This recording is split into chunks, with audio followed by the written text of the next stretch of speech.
সেদিন হঠাৎ করেই বাসায় একটা দাওয়াতের আয়োজন করছিলাম, যার জন্য বাইরে থেকেই মোরগ পোলাওটা কিনে আনা হয়েছে। আর আমি বাসাতে চিকেন শামি কাবাব বানিয়েছিলাম। হাতে সময় খুবই কম থাকায় বাসায় যে মশলা ছিল সে মশলা দিয়েই খুবই ঝটপট প্রেসার কুকারে এই শামি কাবাবটা আমি বানিয়ে নিয়েছি।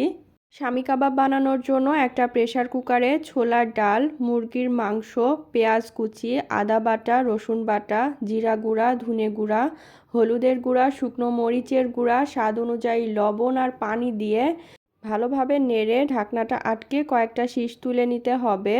সব কিছু ভালোভাবে সিদ্ধ হয়ে গেলে হালকা একটু ঠান্ডা করে আমি ব্লেন্ড করে নিলাম। ব্লেন্ড করে নেওয়া মিশ্রণটা একটা বাটির মধ্যে দিয়ে এখন এর মধ্যে পেঁয়াজ বেরেস্তা, কাঁচামরিচ কুচি, ধনিয়া পাতা কুচি, ফেটিয়ে নেওয়া একটা ডিম আর গরম মশলার গুঁড়া দিয়ে খুব ভালোভাবে একসাথে মিশিয়ে নিতে হবে। তারপর হাতটা ভালোভাবে ক্লিন করে কাবাবগুলো বানিয়ে নিব।